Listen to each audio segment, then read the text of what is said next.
지금은 볼 수 없는 풍경들이 지금 저기 2018년 덕진공원입니다. 지금은 다 파일고 나서 볼 수 없는 풍경이 되었죠. 과거에는 있어왔던 것들이 하나둘씩 사라졌다가 그렇게 되어져가는 우리의 인생을 보는 것 같습니다. 오늘도 우리 한번 전후 좌우 돌아보시면서 일주일에 한 번 보는 얼굴들이 많은데 한번 인사 한번 나누고 말씀 듣겠습니다. 마스크 벗고 인사하셔도 괜찮고, 아직 코로나 끝난 거 아니기 때문에 마스크 벗지 마시고 가능하면 그렇게 지킬 것을 잘 지키면서 예배하시면 좋겠습니다. 우리는 지금 히브리서 기자가 어제 제가 토요일 날 또 예배를 준비하기 위해서 가장 비가 억수같이 쏟아지는 시간에, 정말 문을 열고 나갈 수가 없을 정도로 비가 쏟아지는 시간에 이쪽 천변으로 못 오고 건너편 천변으로 한 블럭 가서 그쪽으로 오니까 아무 영향이 없더라고요. 그래서 이제 그쪽 천변으로 이렇게 오는데, 건너편 이렇게 삼천천을 이렇게 보니까 물 수위가 다리 교각 상판 바로 밑에까지 찼더라고요. 제 생각에 이대로 조금만 더 오면 삼천천이 범람할 수도 있겠다 염려하면서 예배당에 왔습니다. 돌아가는 길에 서부중앙교회 앞쪽으로 해서 샛길로 이렇게 들러서 이렇게 갔는데, 제가 오고 나서 한 2-3시간 후에 서부중앙교회 목사님이 동영상을 찍어서 올렸습니다. 서부중앙교회 그 앞에 있는 그 소로 국민내과에 있는 그 길 있잖아요. 거기 물이 여기까지 찼더라고요. 다 사면이 다 찼어요. 이쪽 저쪽 할 것 없이 막 순식간에 쏟아 부으니까. 그래도 오늘 아침에 보니까 싹 빠졌대요. 참 귀하다. 그래도 참 어려운 거다. 아마 우리 신명희 집사님 또 물 안 퍼는가 몰라요. 엄청 펐을 것 같은데, 물이 범람해서 두르는 그런 사업장이라서 아마 물을 또 퍼내지 않았을까. 우리는 그 큰 물이 치면서 이번 주간에도 수많은 것들이 흘러 떠내려가고, 심지어는 포크레인이 공사를 하는데 이렇게 매몰이 돼가지고 점점 빠져들어가는 동영상도 보셨죠? 흘러 떠내려가는 것들이 참 많더라. 큰 비가 오니까. 여러분, 큰 비에도 굳건하게 자리를 지키는 견고한 그리스도인 되시기를 주의 이름으로 축복합니다. 히브리서 기자는 흘러 떠내려가는 사람들을 향해서 예수 그리스도가 답이다. 예수 그리스도에게 영혼의 닻을 내리고 이미 너희가 들은 바 그 복음을 유념하고, 그리고 서로 돌아보아 사랑과 선행을 격려하는 것만이 흘러 떠내려가지 않는 삶을 살아갈 수 있는 비결이다 라고 이야기를 하면서 우리에게 모델로 제시한, 지난주에는 우리가 아벨이라는 인물을 살펴보았습니다. 히브리서 기자가 제시한 흘러 떠내려가지 않았던 믿음의 영웅의 첫 번째 키워드는 삶으로 드리는 예배. 그래서 아직 율법도 없고 아무것도 없는 본성으로 하나님의 형상으로 지음받았던 그런 인간이기 때문에 그 본성 속에 있는 믿음으로 하나님을 섬겼던 아벨의 예배를 하나님이 기뻐 받으셨던 이유는 그의 일상적인 삶에서 하나님을 경외하는 모습이 첫 소산으로 하나님께 드리는 그런 모습으로, 첫 새끼를 하나님께 드리는 모습으로 나타났다.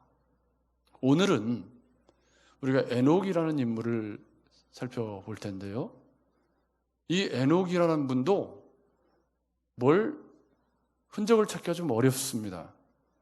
그러면 히브리서 기자는 도대체 이 에녹이라는 분의 무엇을 보고 이분이 히브리서 기자가 내린 믿음의 정의, 믿음은 바라는 것들의 실상이요 보지 못하는 것들의 증거니 이로써 선진들이 증거를 얻었다라고 정리를 해놓았거든요. 그러면 에녹의 어떤 삶이 히브리서 기자가 제시한 믿음의 삶에 합당한 삶이었을까 하는 것을 우리가 면밀히 살피면서, 우리가 우리 시대에 정말 역사상 유례없는 시대를 살고 있는 것 같다, 일부 댓글을 다는 사람들은 어쩌면 남은 시대는 이렇게 살아야 할지도 모른다. 그런 전망을 내놓는 사람들도 있습니다. 코로나와 싸워야 할지도 모르고, 그리고 이런 이상 기온에 시달리면서 살아가야 할지도 모른다라는 어두운 전망을 내놓는 사람들도 꽤 많이 있는 것을 봅니다. 그런 시대 속에서 우리는 어떻게 흘러 떠내려가지 않고 우리 시대에 우리의 믿음을 지켜갈 수 있을까? 마침 비가 많이 와서 천변을 이렇게 지나오다 보면 막 이제 더 비가 많이 왔기 때문에 더 많은 것들이 막 휩쓸려가지고 언더패스에 막 쓰레기가 막 가득히 쌓여 있고 막 그 토사물이 이렇게 있고 한 모습들을 지나다니다 보면 예수 믿다가 흘러 떠내려가면 적골이 되겠다. 참 흉측한 모습이 되겠구나 하는 영상이 이렇게 생생하게 우리가 예수 믿다가 흘러 떠내려가서 예수 안 믿는 사람이 되면 저렇게 흉측하게 우리의 삶이 그렇게 될 수도 있겠다 하는 생각을 하시면서 어떻게 하면 흘러 떠내려가지 않을까 하는 것을 오늘은 에녹의 삶을 통해서 잘 배워보기를 원합니다. 에녹의 삶의 핵심 키워드는 동행이라는 말입니다. 동행. 하나님과 동행했다. 근데 히브리서 기자는 뭐라고 말했냐면 믿음으로 에녹은 죽음을 보지 않고 옮겨졌으니 하나님이 그를 옮기심으로 다시 보이지 아니하였느니라. 그는, 여기가 키워드입니다, 옮겨지기 전에 하나님을 기쁘시게 하는 자라 하는 증거를 받았느니라 그럽니다. 그래서 하나님을 기쁘시게 하는 증거를 받았다 그래 놓고 우리가 창세기로 가보면 창세기 5장에 에녹에 관한 기사가 있습니다. 에녹은 65세에 무드셀라를 낳았고 무드셀라를 낳은 후 300년을 하나님과 동행하며 자녀를 낳았으며 그는 365세를 살았더라. 에녹이 하나님과 동행하였더니 하나님이 그를 데려가심으로 세상에 있지 아니하였더라. 그러니까 창세기 기자가 하나님과 동행했다라고 쓴 것을 히브리서 기자는 하나님을 기쁘시게 하는 믿음을 가진 사람이었다 이렇게 쓴 겁니다. 여러분, 부부가 평생을 함께 동행을 합니다. 그죠? 평생을 함께 동행을 합니다. 저는 제 아내와 결혼해서 지금 28년째 살고 있는데 지금이 조금 더 좋은 것 같아요. 날마다 아내도 그런지는 잘 모르겠고 제 마음이 지금이 더 좋은 것 같다. 더 서로 이해하는 폭도 커지고 날마다 재밌게 서로 아끼면서 잘 살고 있는 지금이 훨씬 더 연애할 때도 좋았지만 지금이 참 좋다. 그런데 어떤 분은요 그냥 정말 치열하게 싸우면서 동행을 하시는 분들도 있어요. 부부가 그냥 아슬아슬한 수위를 이렇게 하면서 그냥 휴대폰에 보면 평생 왼수 막 이렇게 해놓고 그렇게 동행하시는 분도 있죠. 여러분, 기왕에 동행을 하는데 즐거운 동행이 좋은가요? 아니면 죽지 못하는 동행이 좋은가요? 그거야 이를 말이 아니죠. 그런데 의외로 예수 믿고 주님과 동행하는 신앙생활을 죽지 못해 하는 성도들도 꽤 많더라고요. 여러분 스스로에게 한번 물어보십시오. 나는 주님과 동행하는 이 신앙생활이 행복한가? 주님으로 인해서 나는 정말 주님과 함께하는 이 삶이 만족하고 좋은가? 그렇지 않다면 뭔가 행복한 동행을 지금 못하고 있는 것입니다. 오늘 묵상한 본문 이사야 22장 15절 이하에 보면 셈나라는 사람이 등장합니다. 이 사람은 애굽 사람인 것 같아요. 근데 이 애굽 사람이 남유다 나라에 와서 재무 대신하고 국내 대신이라는 엄청난 지위를 꿰찼습니다. 근데 이분이 애굽 사람이기 때문에 그 나라에 이렇게 무덤, 이렇게 유대인들은 그 돌로 만드는 무덤 만들잖아요. 그런 게 없어, 기업이.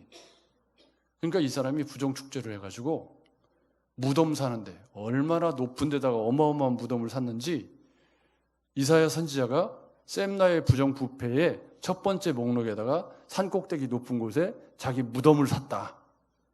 부정축제를 했다. 두 번째는 처소를, 집을 얼마나 어마어마하게 지었길래 집을 사는데 부정축제를 했다고 두 가지를 고발하는 것을 볼 수가 있었습니다. 그 뒤를 이은 엘리야킴이라는 사람은 똑같이 셈나처럼 국내 대신 재무 대신을 맡았는데 이렇게 못이 이렇게 걸려 있는데 비유예요. 엘리야킴이 못이에요. 근데 그 못에 항아리까지 다 걸려 있대. 이게 무슨 말이냐면 가족들을 그냥 아들, 손자, 며느리까지 다 불러다가 전부 다가 정계에 다 심어놓은 거예요. 엘리야김이. 그런데 이 못이 사가서 빠지니까 한꺼번에 거기 달려있는 사람들이 몽창 떨어져가지고 개망신을 당했다. 그런 이야기를 하고 있습니다. 주님과 동행하는데 이런 마음으로 동행한다면, 가론 유다같이 동행한다면 절대 행복한 동행이 될 수는 없을 겁니다. 여러분 동상이몽이라는 TV 프로그램 보시죠? 부모와 자식들이 서로 이렇게 다른 생각을 가지고 있는, 여러분 우리와 주님과의 동행이 행복해지려면 주님의 생각과 나의 생각이 일치해야 행복해질 수 있습니다. 여러분 동의하십니까? 그게 안 맞으면 계속 갈등이 끊이지 않는 거죠. 그러면 에녹이라는 사람은 도대체 무엇으로 하나님을 기쁘시게 하는 삶을 살았단 말인가? 창세기의 말씀처럼 하나님과 동행했다. 그런데 힌트는 뭐냐면 무두셀라를 낳은 후에 65세에 무두셀라를 낳았고 그로부터 300년을 동행하다가, 그때 당시에 보통 수명이 800세에서 900세이기 때문에 365세에 하나님이 데려가셨다는 건 지금으로 말하면 40대나 30대에 데려가셨다는 말이란 말이에요. 여러분 맞죠? 굉장히 일찍 데려가신 거예요. 그러면 그 일찍 죽음을 보지 않고 하나님이 데려가시는 것과 무드셀라를 낳은 후에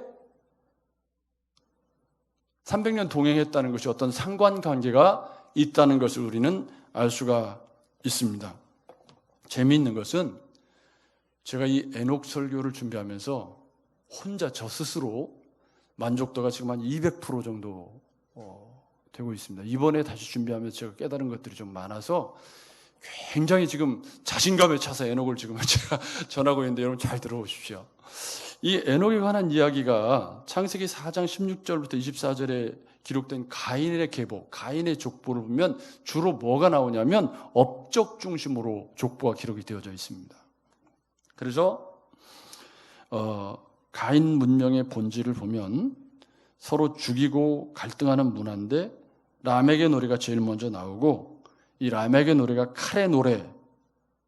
그래서 라멕은 가인의 복사판이죠. 너무 가인적입니다. 그리고 야발은 가축 치는 자의 조상, 유발은 수금과 퉁소를 잡는 자의 조상, 두발가인은 구리와 새로 여러 가지 기구를 만드는 자였다고 소개를 하면서 가인 문명의 본질이 도시 문명이었고 에덴의 동쪽에서 도시 문명이 시작했다라고 자크 엘룰이라고 하는 탁월한 신학자가 도시의 의미라고 하는 책에서 이런 부분을 아주 탁월하게 관찰을 해 주었습니다. 그래서 도시 문명, 가인 문명의 본질은 서로 적자 생존하고 높아지고 계속해서 문화를 만들고 그렇게 해나가는 문화였다.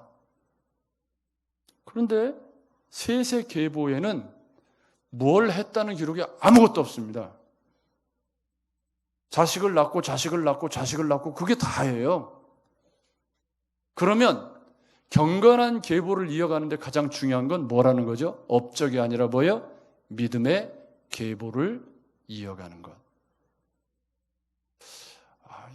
이렇게 탁월하게 말씀드리면 좀 아멘을 해야 되는 거 아닙니까? 여러분, 우리가 자꾸 가인 문명의 영향을 받아서 예수 믿는 사람이 자꾸 업적을 이루려고 하니까 자꾸 문제를 자꾸 일으켜요. 그 탐욕의 노예가 돼서 교회가 자꾸 업적을 커다란 예배당을 지어서 봉헌을 해드리고 어쩌고 저쩌고 하면서 자꾸 가인 문명 쪽으로 가면서 업적지향적으로 가면 문제가 생깁니다.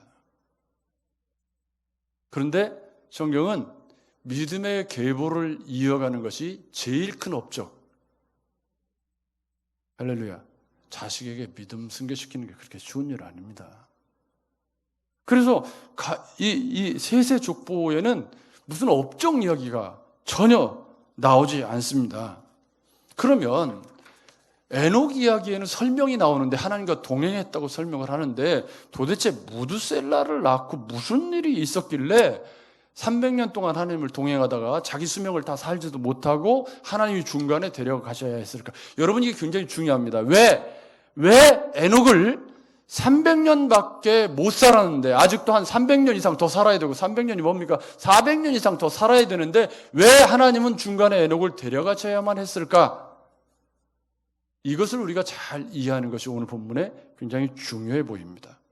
그것을 조금이라도 이해하기 위해서 무드셀라를 낳고 그 300년을 조금이라도 이해하기 위해서 우리는 잠깐 어디로 가야 되냐면 유다서로 가야 되는데 유다서는 제가 찾아서 읽겠습니다. 여러분, 유다서 14절 15절 제가 읽어드릴 텐데요. 아담의 7대손 에녹이 이 사람들에 대하여도 예언하여 이르되, 이 사람들은 누구냐면 노아 바로 이전 사람들이죠.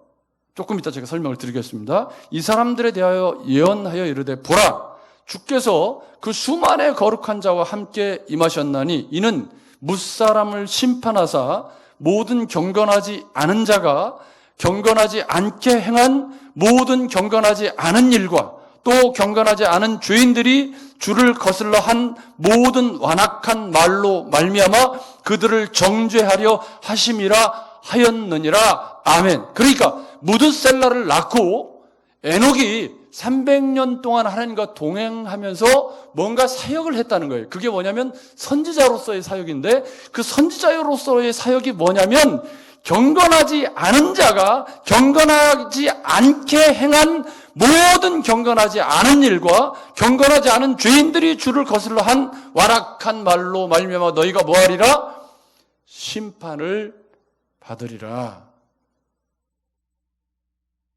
그러니까 예수님의 동생 유다가 유다서에서 아마 외경을 인용했을 테죠. 그런데 이 에녹의 삶에 대해서 에녹이 300년 동안 동행했다라고 할 때 그 300년의 동행의 내용을 이야기하면서 에녹은 뭐냐면 선지자로서의 삶을 살았다. 그래서 그 시대의 사람들에게 경건치 않은 삶을 계속해서 살다가는 너희가 심판을 면하기 어렵다라는 메시지를 계속해서 전해왔었다라고 유다가 설명을 해주고 있습니다. 그런데 이게 설득력이 있는 것이 뭐냐면, 자, 창세기 5장 22절에 에녹이 무드셀라를 낳은 후에 300년을 하나님과 동행하다가 하나님이 그를 데려가셨다. 그러니까 핵심은 뭐냐면 무드셀라를 낳기 전에는 그렇지 않았는데 무드셀라를 낳고 나서 하나님과 동행하는 삶이 시작이 되었다. 그러면 무드셀라가 굉장히 중요해집니다. 여러분 맞죠?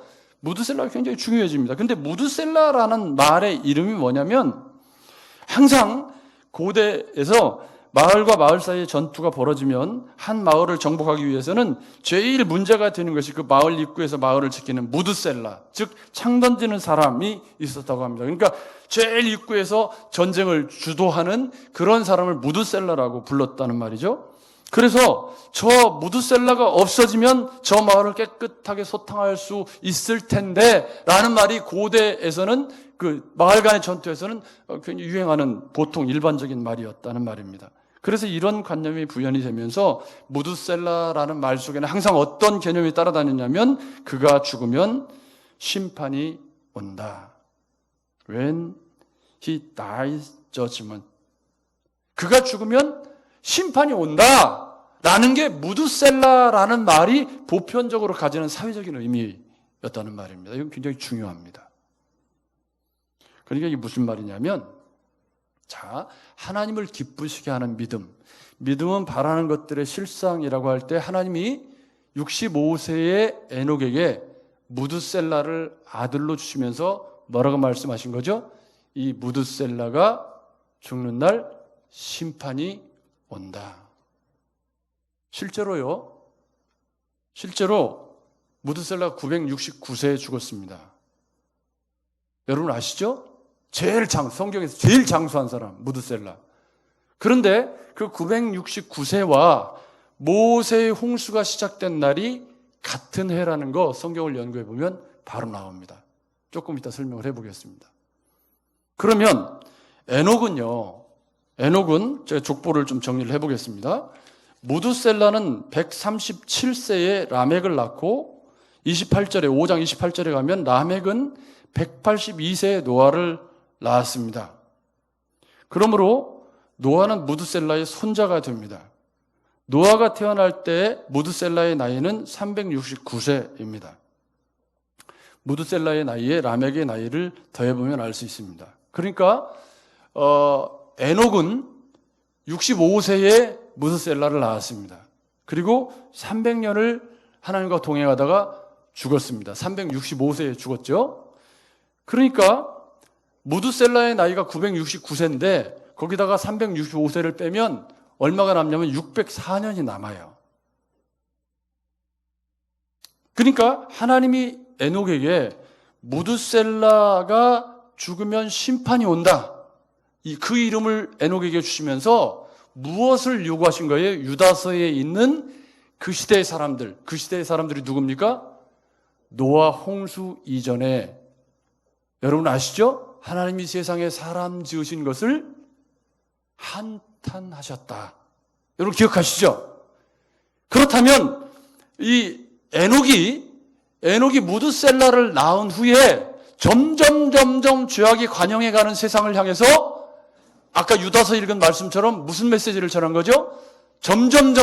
그러니까 그로부터 에녹이 죽은 뒤에 600년이 지나는 동안 창세기 8장에 가면 사람이 점점 타락해서 이제 하나님이 세상에 사람 지으신 것을 한탄하실 정도로 타락해 간 겁니다.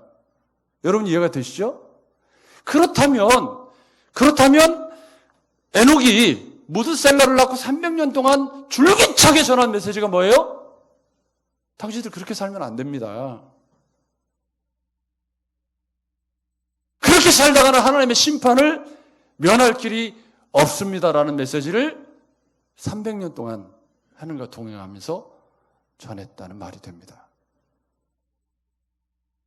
여러분 재미있는 건 모세가 600세 때 홍수가 있었습니다. 여러분 아시죠? 그리고요 500세에 노아의 아들을 낳았습니다. 제가 좀 전에 모세라고 했죠. 네, 노아입니다. 이렇게 말이 헛나간다니까. 노아가 그런데 노아가 방주를 만든 세월이 얼마죠? 120년입니다. 여러분 잘 아시는 것처럼. 그러면 노아가 500세 아들을 낳았고 두 아들을 낳았고 600세에 홍수가 있었단 말이에요. 그러면 방주는 언제 만들기 시작한 거죠?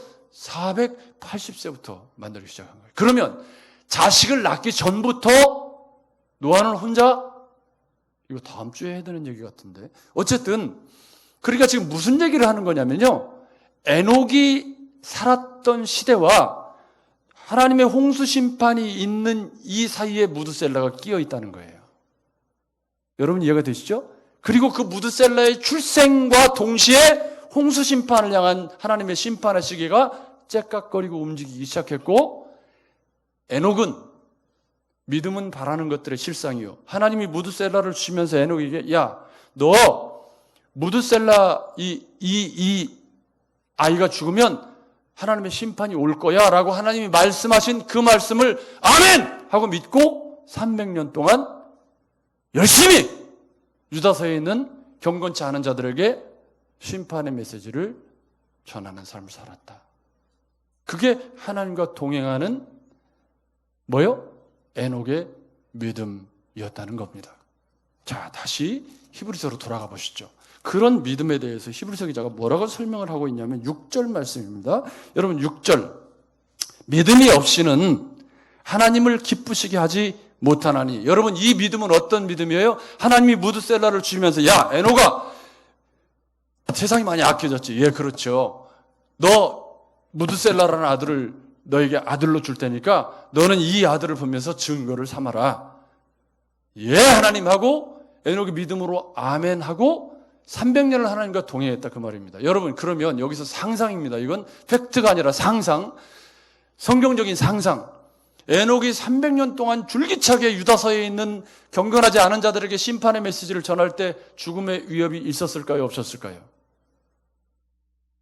충분히 가능한 상상, 개연성이 있는 상상입니다. 그래서 300년을 동행하고 하나님이 에녹을 데려갈 수밖에 없었던 악해져가는 세상 속에 에녹이 주님과 동행하면서 받았을 고난과 아픔과 고통을 우리는 엿볼 수가 있다는 말입니다. 여러분, 이해가 되시죠? 창세기 여러분 쭉 읽어가시면 노아 시대의 세상에 얼마나 죄악이 관영했는지. 그런데 여기 히브리서 기자는 뭐라고 말하냐면 그런 에녹의 믿음에 대해서 믿음이 없이는 하나님을 기쁘시게 하지 못하나니. 그런데 앞에 뭐라고 그랬냐면 그는 옮겨지기 전에 하나님을 기쁘시게 하는 자라는 증거를 받았느니라. 그러니까 누가 에녹이 하나님을 기쁘시게 하는 자라는 증거를 받았습니다. 그런데 또 설명하기를 믿음이 없이는 하나님을 기쁘시게 할 수 없다라고 설명을 하면서 어떤 믿음이냐. 첫째, 그가 하나님이 계신 것과, 할렐루야, 하나님을 기쁘시게 하는 믿음이라는 게 우리는 무슨 엄청난 뭘 하고 뭐 선교를 나가고 무슨 하는 것 같은데, 히브리서 기자가 흘러 떠내려가지 않는 믿음의 영웅의 두 번째 목록에 놓았던 에녹의 믿음이라는 것이 뭐냐면, 무드셀라를 주시면서 하나님 말씀하셨을 때 에녹이 믿은 믿음, 하나님을 기쁘시게 했던 믿음이 뭐냐? 하나님이 계신 것을 믿었대. 여러분, 하나님이 계신 것을 믿으십니까? 이건 쉽게 대답하시면 안 됩니다. 하나님이 계신 것을 믿는다 라는 말은 요즘 이사야서에 줄기차게 하나님 말씀하시는 게 있어요. 아수르, 애굽, 바벨론, 여러 나라들을 다메섹, 아라비아, 심지어 남유다까지 얘기하면서 하나님 뭐라고 말씀하시냐면, 야, 내가 세상 역사의 통치자야. 살아있는 하나님이야. 하나님이 계신 것을 믿는다는 건 삼천천의 수위가 올라오고 홍수가 쏟아지는 것을 보면서 하나님이 존재하시고 그 하나님이 우리 시대에 어떤 메시지를 말씀하시고자 이런 어려움들을 주시는가 하는 쪽으로 믿음의 방향이 가는 겁니다. 여러분, 맞죠?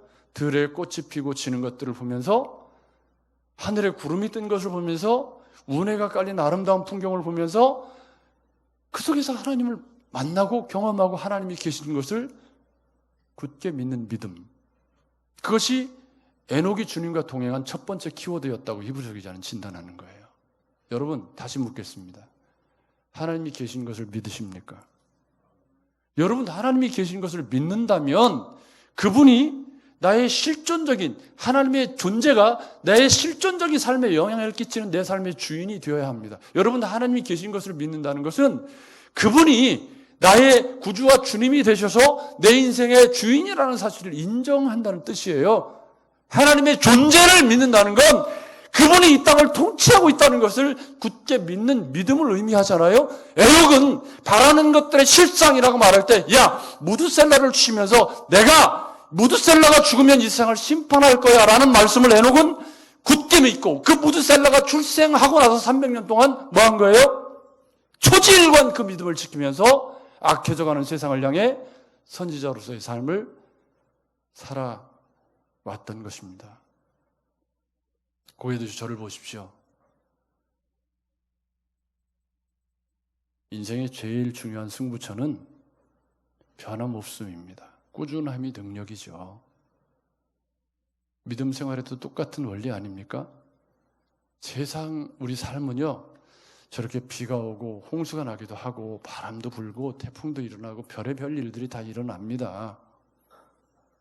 그러나 하나님이 계신 것을 믿는 사람은 그런 상황에 요동하지 않는 견고함, 에녹이 그 악해져가는 시대를 향해서 하나님의 말씀을 증거하는 자로 살았던 그 하나님과 동행하면서 날마다 주님이 용기를 주시고 그 주님이 싸매주시고 만져주시는 것들을 경험하면서 그 300년이라고 하는, 여러분 굉장히 긴 시간입니다. 여러분 예레미야, 이사야가 길게 사역했지만 그래봤자 40년이에요.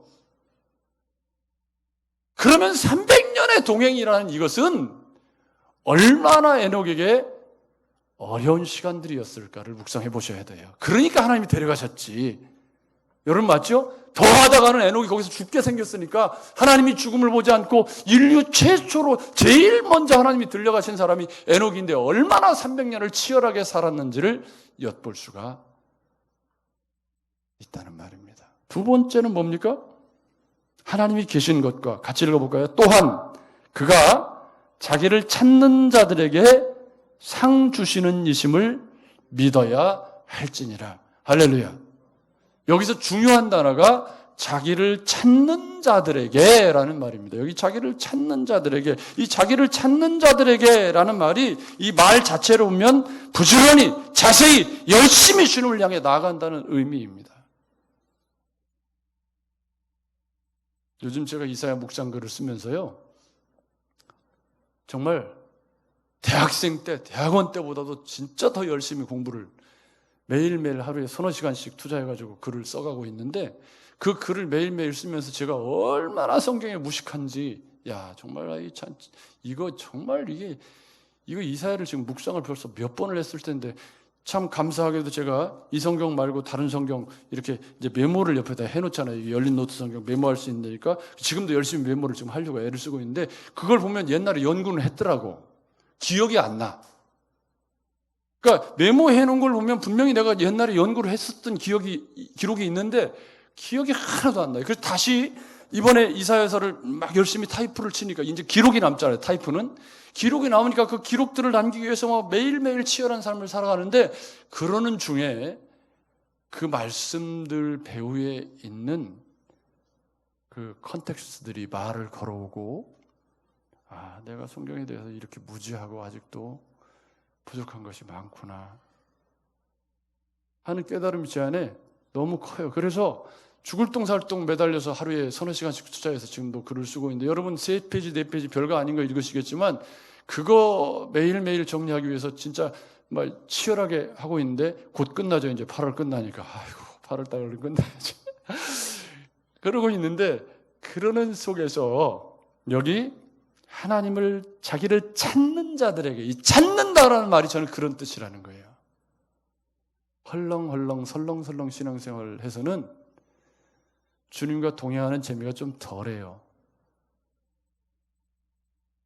여러분 뭐든지 재미있으려면 좀 빠져야 되죠? 여러분 맞죠? 운동도 처음 배우면 재미없어요. 여러분 기타가 처음 배울 때 재미있나요? 하나도 없어요. 손가락 아프고 못해요. 되게 아파요. 못해. 이런데 막 피나고. 그런데 이게 이제 조금씩 되기 시작해가지고 한 곡이라도 내가 기타를 치면서 노래할 수 있는 수준에 올라가면 그때부터 어디 가서 이제 그거 가지고 한 곡 가지고 딱 가서 한번 연주를 했다 이 말이에요. 뭐 사랑의 노래를 뭐 이러면서 한번 연주를 했어요. 그러면 그 다음부터는 그냥 업이 돼가지고 얼마나 기타 치는 게 손가락이 아픈 게 문제예요. 재밌죠. 그런 것처럼 주님과의 동행도 행복한 동행이 되려면 주님이 무엇을 요구하시는지 찾는 자세가 필요한데, 히브리서 기자는 에녹이 하나님과 동행했다는 사실을 유다서에서는 뭐라고 말했냐면 선지자로서의 삶을 살았다, 그렇게 말했는데, 히브리서 기자는 에녹의 동행을 하나님을 찾는 자에게 상 주시는 일이라는 것을 믿었다. 여기서 상은 뭘까요? 상은 구원입니다. 영원한 천국을 상속받는 일입니다. 여러분 맞죠? 히브리서 기자가 창세기에서 에녹이 하나님과 동행했다라는 말을 다른 각도에서 풀었으면서 믿음은 바라는 것들의 실상이요라고 할 때 그 바라는 것이 뭡니까? 더 나은 본향, 하늘 본향입니다. 그런데 에녹은 그 믿음을 가지고 하나님을 찾고 찾으면서 뭘 믿었냐면 그 찾는 자들에게 구원, 영원한 천국을 선물로 주시는 분이라는 믿음을 가지고 하나님과 동행하는 삶을 살았다. 야, 이 정도 관찰을 하면 좀 감동이 오는 거 아닌가요? 저 혼자 감동하고 있는 것 같은데, 여러분, 우리는 에녹이 하나님과 동행했다는 거 잘 알고 있습니다. 그러나 그 내용 깊숙이 담겨져 있는 그 동행이 가지는 무게와 의미, 그 타락한 시대를 하나님과 동행하면서 에녹이 처절하게 전했을 그 메시지, 여러분 그때 율법이 있었나요? 없었나요? 없었습니다. 그러면 하나님이 뭐라고 어떻게 살라고 정해놓은 규칙이 있나요? 없나요? 없었습니다. 아무것도 없는 시대입니다. 그럼 뭐만 있죠? 하나님이 우리의 형상 속에 심어놓으신 하나님의 본성, 하나님을 알만한 것이 우리 속에 있는 그것밖에 그 시대에는 호소할 수 있는 것이 없습니다. 그런 속에서 300년을 에녹은 하나님과 동행하면서 이렇게 살다가는 하나님의 심판을 면할 길이 없습니다라고 줄기차게 이야기했어야 할 그 에녹의 삶을 하나님이 기뻐하셔서 그를 데려가셨다는 거예요. 여러분, 흘러 떠내려가지 않으려면 삶으로 예배를 드리는 것이 굉장히 중요합니다. 그러나 에녹은 말합니다.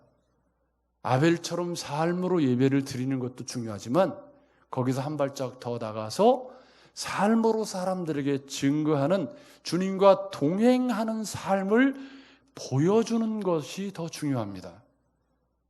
그러기 위해서 하나님이 계신 것을 믿고 하나님을 찾는 자들에게 상 주시는 일하는 것을 굳게 믿고 주님과 동행하는 그런 믿음이 흘러 떠내려가지 않는 믿음입니다.